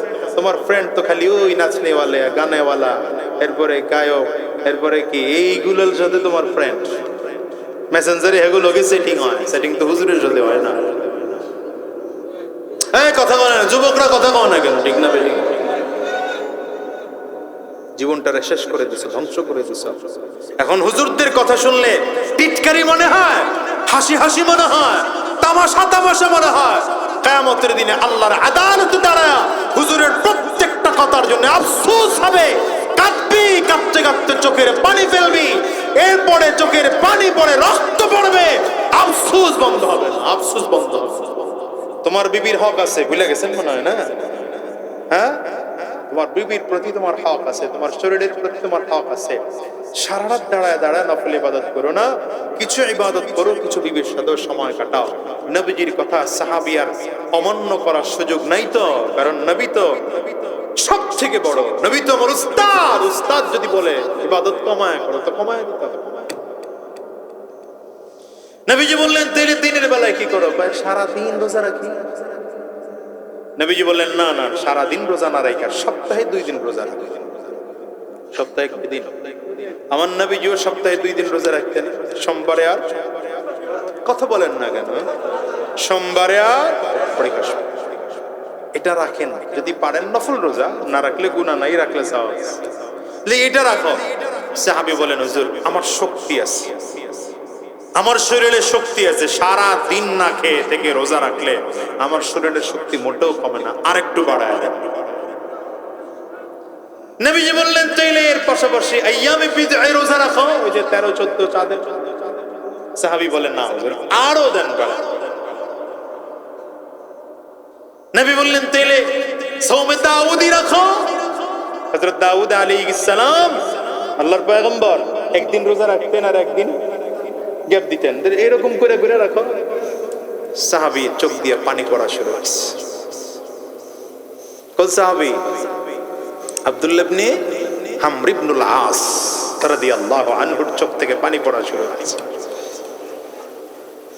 হুজুর নামাজ কমায় দিলেন, রোজাও কমায় দিবেন? নামাজ তো কমায় দিয়েছেন হুজুর, রোজাও কমায় দিবেন? হুজুর আমার এতটুকু অনুগ্রহ করেন না, সারা বছর আমার রোজা রাখার অনুমতিটুকু আপনি দেন। নবীজি চোখের পানি দেখে দিল নরম হয়ে গেছে। ঠিক আছে, রাতের নামাজ কমাইছি, যাও তোমার রোজা কমাবো না, সারা বছর রোজা রাখো, শুধু ওই নিষিদ্ধ কয়টা দিন বাদে বাকি সারা বছর রোজা রাখো। হযরত আব্দুল্লাহ ইবনে আমর ইবনুল আস গোটা জিন্দেগি রোজা রাখছেন, এমনকি ইন্তেকালের সময় যেদিন ইন্তেকাল করবেন সেদিনও তিনি রোজা অবস্থায় ইন্তেকাল করেছেন। ৭৯ বছর বয়স হয়ে গেছে। কত বছর? ওই সময়ও রোজা রাখেন। বয়সের কারণে, এই যে বৃদ্ধ মানুষ যারা আছে, বয়সের ভারে শরীর অসুস্থ, ডাক্তাররা মাঝে মাঝে চিকিৎসা করতে এসে বলে, আপনি রোজাটা না রাখলে পারেন না, এটা রাখতে হবে। এমন কি আছে? নফল রোজা তো ছাড়েন না মাঝে মাঝে, এখন তো শরীর দুর্বল হয়ে গেছে। উল্টা ডাক্তাররা ধমক দেয়, চিকিৎসা তোমারে দিয়ে করাইলাম না, তুমি আমার রোজা রাখার আর না রাখার অনুমতি দিতে কে? আমি তো অনুমতি নিয়ে রাখছি। কার কাছ থেকে নিছেন? নবীজির কাছ থেকে অনুমতি নিয়ে রাখছেন। তো ডাক্তাররা ধমক দেয়, বেটা তুমি আমার অনুমতি দিতেই কি আর না দিতেই কি, আমি তো অনুমতি নিয়ে রাখছি আমার নবীজির কাছ থেকে। তুমি যদি রোজা অবস্থায় আমার চিকিৎসা করাইতে পারো তো করো, নাহলে তোমার দরকার নেই। ওয়া'বুদ রাব্বাকা হাত্তা ইয়াতিয়াকাল ইয়াকিন, ওয়া'বুদ রাব্বাকা হাত্তা ইয়াতিয়াকাল ইয়াকিন। রব বলেন, মরণের আগ পর্যন্ত ইবাদত করো, মরার আগ পর্যন্ত ইবাদত করো। জন্মের পর থেকে বালেগ হওয়ার আগ পর্যন্ত মানুষের ইবাদত গুনাহ সওয়াব কোনটাই লেখা হয় না। কিন্তু যেদিন তুমি বালেগ হয়েছো, মা যেদিন তুমি বালেগা হয়েছো, সেদিন থেকে তোমার আমল লেখা শুরু হয়ে গেল। কি কি গুনাহ তোমার আমার জীবনে সব লেখা হয়ে যায়, কি কি নেক করেছো সব লেখা হয়ে যায়। এই জন্য সাবধান, নিজের জীবনের হিসাব নিজে মিলা রেখো। কতটুকু নেক আমল করলাম, কতটুকু গুনাহ করলাম, কতটুকু ভালো কাজ করলাম, কতটুকু খারাপ কাজ করলাম, কতটুকু নিজের প্রতি জুলুম করলাম, কতটুকু নিজের প্রতি ইনসাফ করলাম, কতটুকু ন্যায় করলাম, কতটুকু অন্যায় করলাম, কতটুকু আল্লাহর গোলামি করলাম, কতটুকু আল্লাহর নাফরমানি করলাম, কতটুকু সময় নবীজির সুন্নাহ অনুযায়ী চললাম, কতটুকু নবীজির সুন্নাহর বাইরে চললাম। নবীজি তো সব শিখায় গেছেন। ঘুমাইবা তার সুন্নাহ তরিকা নবীজি শিখায় গেছেন, খানা খাইবা সুন্নাহ তরিকা নবীজি শিখায় গেছেন, রাস্তায় চলবা সুন্নাহ তরিকা শিখায় গেছেন, ব্যবসা করবা নবীজি সুন্নাহ তরিকা শিখিয়ে গিয়েছে। শুধু তাই নয়, এমনকি বাথরুমেও যদি যাও নবীজির একটা সুন্নাহ তরিকা আছে। যদিও বাথরুমে সময় কাটাইবা, কিন্তু নবী বলেন সুন্নাহ অনুযায়ী যদি বাথরুমে যাইতে পারো, সময়টা বাথরুমে কাটাইলা গুনাহ হবে না, নেকা পরিণত হয়ে যাবে। শুধু সুন্নাহ অনুযায়ী জীবন কাটাও। মুসলমানের কাজই তো এটা। মুসলমান 24টা ঘন্টা নবীজির সুন্নাহ অনুযায়ী সাজাবে। কি অনুযায়ী? জোরে বলেন, জোরে বলেন, কি অনুযায়ী সাজাবে? গোটা জীবনটারে সুন্নাহ অনুযায়ী সাজাবে। পারিবারিক জীবনটাকেও সুন্নাহ অনুযায়ী সাজাবে, ব্যক্তিগত জীবনটাকেও সুন্নাহ অনুযায়ী সাজাবে, সামাজিক জীবনটাকেও সুন্নাহ অনুযায়ী সাজাবে, রাষ্ট্রীয় জীবনটাকেও সুন্নাহ অনুযায়ী সাজাবে, রাজনৈতিক জীবনটাকেও সুন্নাহ অনুযায়ী সাজাবে। কথা বলে ব্যক্তিগত জীবনেও গোলামি করব আল্লাহ, পারিবারিক জীবনেও গোলামি করব আল্লাহ, সামাজিক জীবনেও গোলামি করব আল্লাহ, রাজনৈতিক জীবনে গোলামি করব লেনিন, কার্ল মার্কস, মাও সেতুং, সক্রেটিস, প্লেটো, অ্যারিস্টটল। আস্তে বলে তো, আস্তে বলে তো, আস্তে বলে তো, জোরে বলেন, জোরে বলেন। রাজনৈতিক জীবনেও গোলামি করতে হবে কার? চিল্লায় আঙ্গুল চা করে চিল্লায় জোরে বলেন কার? এই জন্য নবী বলেন হাসিবু ক্বাবলা আন তুহাসাবু। এ গোলাম রে, মরণের পরে আল্লাহর আদালতে দাঁড়ায় হিসাব দেওয়া লাগবে। আল্লাহর আদালতে দাঁড়ায় হিসাব দেওয়ার আগে আগে নিজের হিসাব নিজেই নিয়ে নাও। যেই বান্দা নিজের হিসাব নিজে করতে পারে, হায় রে কতটুকু অন্যায় করলাম, কতটুকু ন্যায় করলাম, কতটুকু জুলুম করলাম, কতটুকু ইনসাফ করলাম, প্রতিদিন যদি নিজের মধ্যে হিসাব নেওয়ার অবস্থা আর অভ্যাস থাকে, গুনাহ ছাড়তে আপনি সহজ হয়ে যাবে, নেকের কাজ করাটা সহজ হয়ে যাবে, গুনাহ থেকে বাঁচা সহজ হয়ে যাবে। সাহাবায়ে কেরামদের এই আমল ছিল, এ কারণে সাহাবায়ে কেরাম জান্নাতের সার্টিফিকেট পেয়ে জমিন থেকে বিদায় হয়েছে। হাকিমুল উম্মত মুজাদ্দিদুল মিল্লাত শাহ আশরাফ আলী থানভী রাহমাতুল্লাহি আলাইহির একটা চমৎকার আমল ছিল। নিজের বিছানার কাছে একটা লাঠি রাখতেন, লাঠি ঘুমানোর আগে আগে নিজের হিসাব নিজে করতেন। সকালে ঘুম থেকে উঠার পরে ঘুমানোর আগ পর্যন্ত কি কি কি অন্যায় করেছি নিজের হিসাব নিজে করে, ঘুমানোর পরে ঘুমানোর আগে নিজের শাস্তি নিজের দিয়ে পেট দিয়ে পিটায়া পিটায়া তারপরে ঘুমাইতে যাইতে। হযরত ওমর রাদিয়াল্লাহু আনহু এমন একটা চমৎকার আমল ছিল, এই আমলের কারণে হযরত ওমরের এই পরিমাণ দাম, এই পরিমাণ দাম, এই পরিমাণ দাম রে, দামের কারণে হযরত ওমর নবীজির জবানে জান্নাতের সার্টিফিকেট পেয়েছেন দ্বিতীয় নম্বরে। এক নম্বরে আবু বকর, দ্বিতীয় নম্বরে হযরত ওমর। শুধু তাই নয়, হযরত ওমর রাদিয়াল্লাহু আনহুর লিখনির এত পাওয়ার, লিখনির এত পাওয়ার, নদীর কাছে চিঠি লিখেছে, নদীতে পানি জারি হয়ে গেছে। বানায় বানায় বলতেছে এটা না, বিদায়া ওয়ান নিহায়াতে আসছে, আল বিদায়া ওয়ান নিহায়াতে আসছে। যে একটু আগে বললাম না হযরত আব্দুল্লাহ ইবনে আমর ইবনুল আস এর কথা, বাবার নাম কি? আব্দুল্লাহ ইবনে আমর ইবনুল আস, আমর ইবনুল আস। তিনি যখন মিশরের গভর্নর, হযরত ওমর রাদিয়াল্লাহু আনহু তখন আমিরুল মুমিনিন, মিশরের গভর্নর অবস্থা আমর ইবনুল আস রাদিয়াল্লাহু আনহু হযরত ওমরের কাছে চিঠি লিখছেন। ওমর, মিশরের নদীতে নীল দরিয়ার পানি শুকিয়ে গেছে,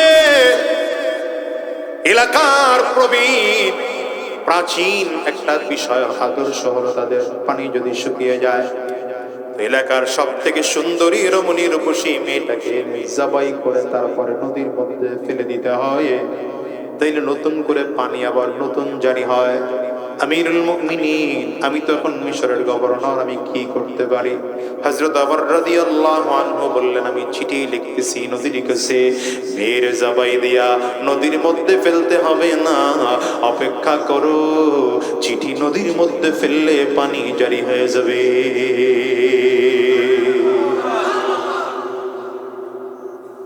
হযরত ওমর চিঠি লিখলেন, মিন আব্দুল্লাহ ওমর আমিরুল মুমিনিন হা ইলা নীল মিসর, মিশরের নীল দরিয়ার কাছে আল্লাহর বান্দা ওমর আমিরুল মুমিনিনের পক্ষ থেকে চিঠি।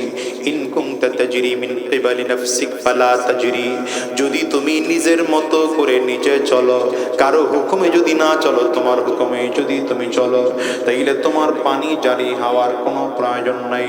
ওয়া ইন কুনতা তাজরি ওয়া ইন কুনতা ওয়া ইন কানা আল্লাহুল ওয়াহিদুল কাহ্হার ইউজরিকা, যদি আল্লাহ তোমারে জারি করে, তাইলে আমি আল্লাহর কাছে বলবো আমার চিঠি তোমার মধ্যে ফেলে দেওয়ার পরে যেন তোমার পানি আল্লাহ তাআলা জারি করে দেয়। চিঠি লিখছে, নদীর কাছে চিঠি লিখছে, আল্লাহর বান্দা আমি ওমর তোমার কাছে চিঠি লিখলাম। কার কাছে চিঠি লিখছে? নদী তো আপনার আমার মতো হাইওয়ান না, নাতেকো না, কথা কয় না। নদীর পানির কাছে চিঠি লেগেছে। আশ্চর্যের ব্যাপার হলো, চিঠিটা নিয়ে হযরত আমর ইবনুল আস যখন নদীর পানির মধ্যে ফেলেছেন, নদীতে পানি নাই, শুকিয়ে গেছে। চিঠিটা নদীর পানির মধ্যে ফেলতে দেরি হয়, ধীরে ধীরে ধীরে ধীরে করে পানি বাড়তে আরম্ভ করেছে, বাড়তে আরম্ভ করেছে, বাড়তে আরম্ভ করেছে। বেড়ে বেড়ে এক হাত দুই হাত নয়, 22 হাত পানি উপরে চলে এসেছে। আল্লাহু আকবার, চিৎকার করে আওয়াজ দিয়ে চলে। এ হলো ওমরের মর্যাদা, এ হলো ওমরের মর্যাদা। ওমর যা চিন্তা করে সেভাবে কোরআনুল কারীম আল্লাহ তাআলা আয়াত নাযিল করেন। সুবহানাল্লাহ, জোরে বলেন তো। হযরত ওমর এমন একজন মানুষ, যিনি রাস্তা দিয়ে হাঁটলে শয়তান পর্যন্ত এই রাস্তা দিয়ে 40 দিন হাঁটে না। কতদিন? হ্যাঁ, নবীজি একবার মক্কার বাইরে থেকে মক্কায় ঢুকতেছেন, মদিনায় ঢুকতেছেন। একবার মদিনার বাহিরে গিয়েছিলেন নবীজি। হঠাৎ করে নবীজি খেয়াল করলেন হযরত বিলাল হাবশী রাদিয়াল্লাহু আনহু আযান দিচ্ছেন। আযানের আওয়াজ শুনে শয়তান একটা দৌড় দিয়েছে। আমার নবী তো শয়তান দেখতে পাইতেন। শয়তান দৌড় দিলে পরে পাহাড়ের চূড়ায় উঠে গিয়া শয়তান ওখানে বসে 3-4টা উল্টি পাল্টি খাইছে। উল্টি পাল্টি খায় উল্টা দিকে দৌড় দিল। নবীজি বললেন, ব্যাপার কি? ইবলিস কেন এমন করে দৌড় দিল? কিছুক্ষণ পরে তাকায় দেখেন উল্টা দিক থেকে হযরত ওমর আসতেছে। এ ছিলেন ওমর। হযরত ওমর রাদিয়াল্লাহু আনহু চোখ ছিল এত পাওয়ারওয়ালা চোখ। আল্লাহু আকবার, জোরে বলেন। জুমার খুতবার মধ্যে দাঁড়িয়েছিল ওমর, কিন্তু সে ইরাক ও ইয়ামানের মাঝখানে, ইরাক আর ইরানের মাঝখানে যুদ্ধ চলতেছে। সাহাবায়ে কেরাম যুদ্ধ করেন। হযরত ওমর রাদিয়াল্লাহু আনহু মসজিদ নববীর মেম্বরে দাঁড়ায় দাঁড়ায় পাহাড়ের কিনারায় যে শত্রু দাঁড়ায় আছে, বেঈমান বাহিনীকে এখানে দাঁড়ায় দাঁড়ায় দেখতেছেন। শুধু দেখতেছেন তাই নয়, ওই বাহিনীর যিনি সেনাপতি ছিলেন তার মেম্বরে দাঁড়ায় দাঁড়ায় তারে আবার ডাকতেছে। হযরত ওমর রাদিয়াল্লাহু আনহু মেম্বরের মধ্যে একবার বসে বসে দাঁড়ায় দাঁড়ায় খুতবা দিচ্ছেন। জুমার খুতবা, কিসের খুতবা? জুমার খুতবা চলতেছে। জুমার খুতবা চলা অবস্থায় হঠাৎ করে খুতবা থামায়া চিৎকার করে ডাক দিলেন, ইয়া সারিয়াতু, ইয়া সারিয়াতু আল জাবাল, আল জাবাল, এই সারিয়া, পাহাড়ের দিকে তাকাও, পাহাড়ের দিকে তাকাও। মানুষগুলো অবাক হয়ে গেল। সারিয়া তো এখানে নয়, সারিয়া নবীজির একজন সাহাবী ছিলেন, হযরত সারিয়া রাদিয়াল্লাহু আনহু, যিনি ইরাক ও ইরানের বর্ডারের মাঝখানে সাহাবায়ে কেরামদেরকে নিয়ে বেঈমানদের বিরুদ্ধে যুদ্ধ করতেছে। মদিনার থেকে বহু মাইল দূরে। এত দূরের এই মানুষটাকে হযরত ওমর কেমন করে ডাক দিলেন? কেন ডাক দিলেন? কি জন্যই বা ডাক দিলেন? মানুষগুলো আশ্চর্য হয়ে গেলেন। লম্বা দিন পরে সাহাবায়ে কেরামদের বিশাল জামাত সারিয়া রাদিয়াল্লাহু আনহুর নেতৃত্বে যখন বিজয়ের পতাকা উত্তোলন করে মদিনায় ঢুকতেছে, মদিনার সাহাবায়ে কেরাম জিজ্ঞাসা করলেন, সারিয়া, অমুক দিনে এই সময় জুমার খুতবা চলা অবস্থায় হযরত ওমর তোমাদেরকে ডাক দিয়েছিলেন আর বলেছিলেন পাহাড়ের দিকে তাকাও, পাহাড়ের দিকে তাকাও, তুমি শুনেছিলে নাকি? হযরত সারিয়া রাদিয়াল্লাহু আনহু বলেন, শুধু শুনেছি তাই নয়, হযরত ওমর যদি সেই সময় ডাক না দিতে আজকে আমরা বিজয়ের পতাকা নিয়ে মদিনায় ফিরতে পারতাম না। যুদ্ধ করতেছিলাম, তুমুল বেগে যুদ্ধ চলতেছে। হঠাৎ করে হযরত ওমর রাদিয়াল্লাহু আনহুর আওয়াজে সে কানের মধ্যে ঢুকে গেল, এই সারিয়া, পাহাড়ের দিকে তাকাও, পাহাড়ের দিকে তাকাও। আমরা ঘাড় করে পাহাড়ের দিকে তাকায় দেখলাম শত্রুর বিশাল এক বাহিনী কাপটি মেরে দাঁড়ায় আছে আমাদের প্রতি আক্রমণ করার জন্য। যুদ্ধের রূপ ঘুরায় ফেললাম, বেঈমানদের বিরুদ্ধে আক্রমণ শুরু করলাম। আমরা বিজয় অর্জন করলাম, বেঈমানরা জমিন থেকে বিদায় হয়ে গেলেন। হযরত ওমরের চোখ এত পাওয়ারওয়ালা চোখ, যে চোখ দিয়া 1000 মাইল দূরের শত্রুদেরকেও দেখতে পায়। জবানের এত পাওয়ার, এত পাওয়ার, যে জবান দিয়া ডাক দিলে লক্ষ মাইল দূরে, মোবাইল লাগে না, টেলিফোন লাগে না, ইন্টারনেট লাগে না, ফ্যাক্স লাগে না, ইথার লাগে না, মিয়া মুখে ডাক দিলে আল্লাহ তাআলা কুদরতের মাধ্যমে পৌঁছায় দেন। হযরত ওমর রাদিয়াল্লাহু আনহুর এত দাম, এত দাম, এত মূল্য। কেন মূল্য? এর কারণ সাহাবায়ে কেরাম বলেন, বড় কারণ হলো হযরত ওমর রাদিয়াল্লাহু আনহুর একটা চমৎকার আমল ছিল। নিজের গুনাহের শাস্তি, নিজের অপরাধের শাস্তি ঘুমানোর আগে নিজেরে নিজে দিয়া তারপরে ঘুমাইতে। হযরত ওমর তো গুনাহ করতেন না, এমনকি তার দ্বারা যদি এমন কাজ হয়ে যেত খিলাফে আউলা, কবিরা গুনাহ না, সাগীরা গুনাহ না, কি হইছে খিলাফে আউলা, বুঝেন তো? উত্তম আর অনুত্তমের ব্যাপার। অনুত্তম কোন কাজ করে ফেলেছেন, এমন কোন কাজ করেছেন যেটা হয়তো হযরত ওমরের দৃষ্টিতে পছন্দ হতো না। নিজের একটা খাতা ছিল, নিজের ডায়েরির মধ্যে প্রতিদিন কলম দিয়া দিয়া দিয়া তার কথাগুলো লিখতে, আজকের থেকে এই গুনাহগুলো আর করব না, আজকের থেকে এই অন্যায়গুলো আর করব না, আজকের থেকে এই অপছন্দের কাজগুলো আর করব না। শুধু তাই নয়, পেছনে যেহেতু এই অন্যায় কাজ করেছি, নিজের একটা চাবুক নিজের কি বলে আপনার বালিশের কিনারায় রাখতেন।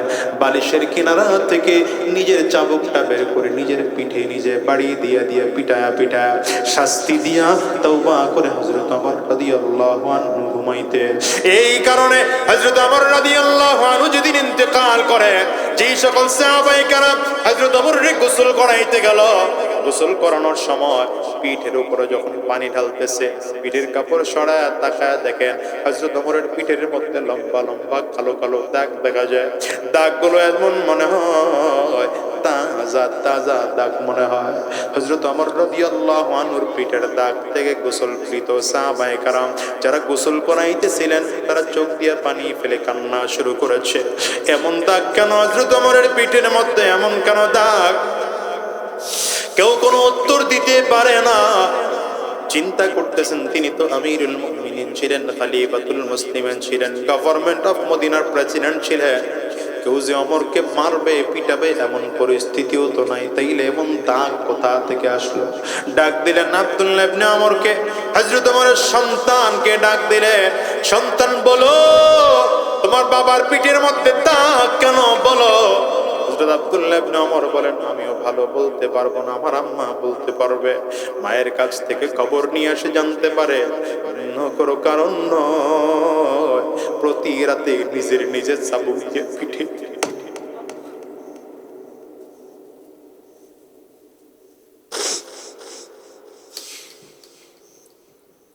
অপছন্দের কোনো কাজ যদি হয়ে যায় তোমরে, নিজের ডায়েরির মধ্যে লিখে রাখতেন আর চাবুক দিয়ে নিজের নিজে পিটা পিটা শাস্তি দিতেন। মরণের কয়দিন আগেও নিজের নিজে পিটা শাস্তি দিয়েছেন, আর তওবা করেছেন এমন গুনাহ করবি না, এমন অন্যায় করবি না, এমন খেলাফে আওলা কাজ করবি না। হযরত ওমরের বিবি ঘর থেকে জানায় দেয়, হযরত ওমরের দুনিয়ার কোন মানুষ পিটায় নাই, নিজের অন্যায়ের শাস্তি নিজে দিয়া দিয়ে বিদায় হইছে। আমি আমার এই মজলিসের কলিজার টুকরো যুবকদেরকে বলবো, এই যুবক, যদি পাও দুইটা গায়ে দাও, আমি তোমার পায়ে হাত রেখে বলবো গুনাহ করবা না। কারণ বলো, হযরত ওমরের থেকে তোমার আমার জীবনের আমল মোটেও বেশি না, মোটেও বেশি না। হযরত ওমর রাদিয়াল্লাহু আনহুর জীবনের ত্যাগের থেকে তোমার আমার ত্যাগ বেশি না। হযরত ওমর তো নবীজির সরাসরি সুহবত পেয়েছে।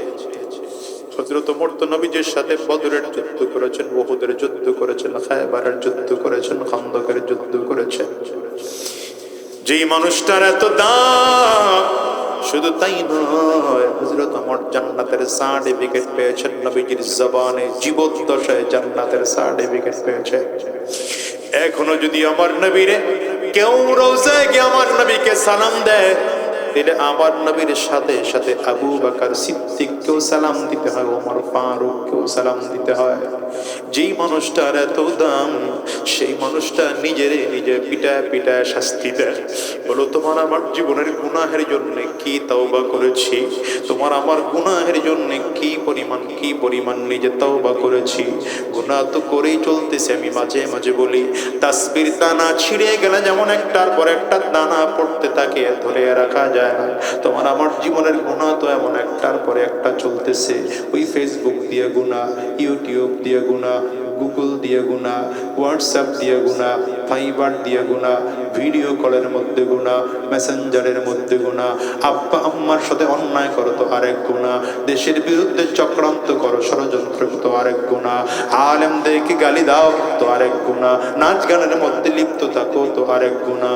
24টা ঘন্টা এমন গুনাহের মধ্যে ডুবে আছো। বলো, তুমি মরণের আগে তাওবা কেমনে করবা? বলো, তুমি যদি মরণের আগে তাওবা করে জমিন থেকে বিদায় হতে না পারো, জাহান্নামের আসামি হইয়া জমিন থেকে যদি বিদায় হও, যুবক আমি তোমাদেরকে বলি, শোনো, কবরে গিয়া কাঁদতে থাকবা, কাঁদতে কাঁদতে চোখের পানি শুকিয়ে যাবে। সাবধান, কবরের আযাব বন্ধ হবে না, আযাব বন্ধ হবে না। এই জন্য নবী বলেন, হাসিবু ক্বাবলা আন তুহাসাবু, মুতু ক্বাবলা আন তামুত। আজরাইল তোমার জান কবজ করার আগে আগে নিজের মরণের চিন্তাটা নিজের মধ্যে ঢুকায় নাও, মরণের প্রস্তুতি নিজে নিয়ে নাও। আল্লাহর আদালতে দাঁড়া হিসাব দেওয়ার আগে আগে নিজের হিসাব নিজে মিলে নাও। কি পরিমাণ অন্যায় করেছ, কি পরিমাণ গুনাহ করেছ, কি পরিমাণ পাপ করেছ। এ যুবক ভাই, আরো কি বলবো, শোনো, ভালো করে শোনো। হযরত ওমর রাদিয়াল্লাহু আনহু ইন্তেকালের আগ মুহূর্তে বেঈমান ও কাফির যখন হযরত ওমরের কোমরের মধ্যে আঘাত করেছে, পেটের মধ্যে আঘাত করেছে, তরবারের আঘাত এত মারাত্মক ছিল, তরবারের আঘাতের কারণে পেটের চামড়া কেটে খাদ্যথলি পর্যন্ত কেটে গিয়েছে।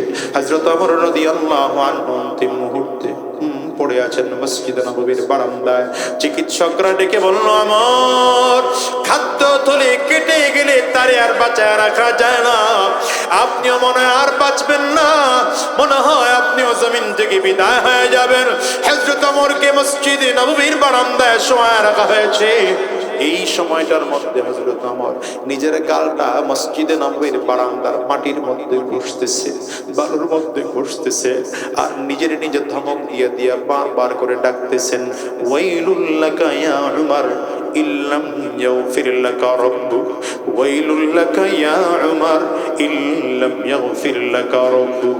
নিজের নিজে ধমক দিয়ে বলে, ওমর, তোর মালিক যদি তোরে মাফ না করে তাইলে তুই ধ্বংস, তোর আল্লাহ যদি তোরে মাফ না করে তাইলে তুই ধ্বংস।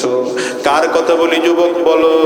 হযরত ওমর রাদিয়াল্লাহু আনহু, যিনি নবীজির জবানে জান্নাতের সার্টিফিকেট প্রাপ্ত সাহাবী। এমন মানুষের ব্যাপারে যদি এমন হয়, তাইলে বলো তোমার আমার জীবনের গুনাহের ব্যাপারে কি প্রস্তুতি আছে? সাবধান, পারলে চোখের পানি বের করে মালিকের কাছে কান্না করো, নিজের গুনাহের কথা স্মরণ করে করে আমার মালিকের কাছে পাক্কা সচ্চা দিলে তওবা করো।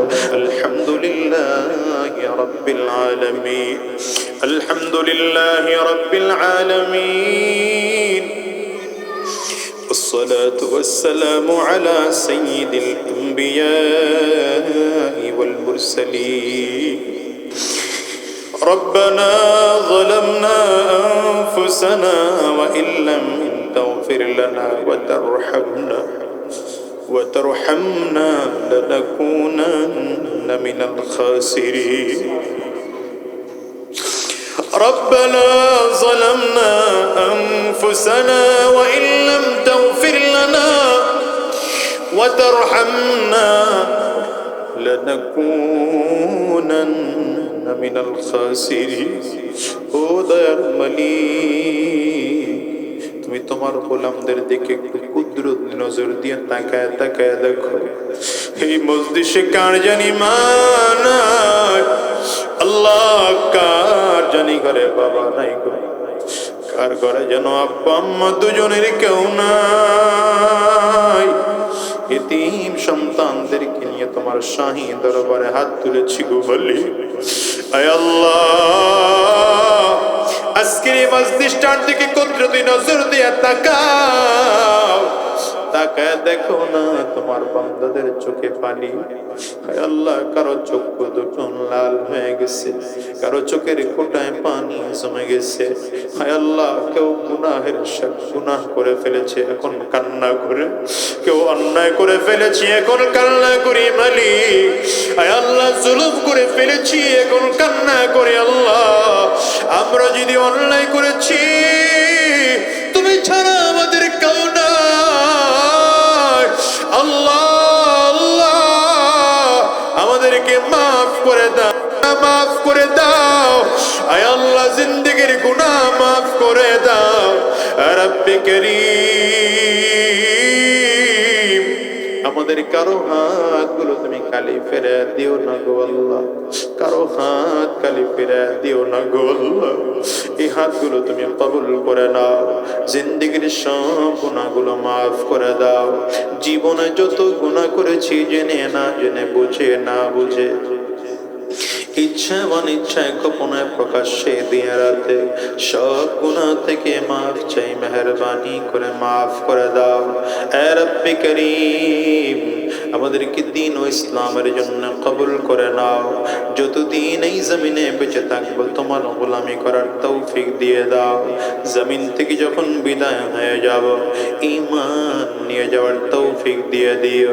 আয় আল্লাহ, আজকের মাহফিলকেও তুমি কবুল করে নাও। আজকের মাহফিল করতে গিয়ে যারা টাকা পয়সা, মেধা, শ্রম, বুদ্ধি দিয়ে সহযোগিতা করেছেন, প্রত্যেককে তুমি কবুল আর মঞ্জুর করে নাও। আয় আল্লাহ, আজকের মাহফিল করতে গিয়ে যে সকল যুবকরা চেষ্টা ফিকিরে মেহনত করেছে, সেই যুবকদেরকেও তুমি কবুল করে নাও। এলাকাবাসী যারা সহযোগিতা করেছেন, তাদেরকেও তুমি কবুল করে নাও। আয় আল্লাহ, জনপ্রতিনিধিরা, প্রশাসনের ভাইয়েরা যে যেইভাবে সহযোগিতা করেছেন, প্রত্যেককে তুমি কবুল আর মঞ্জুর করে নাও।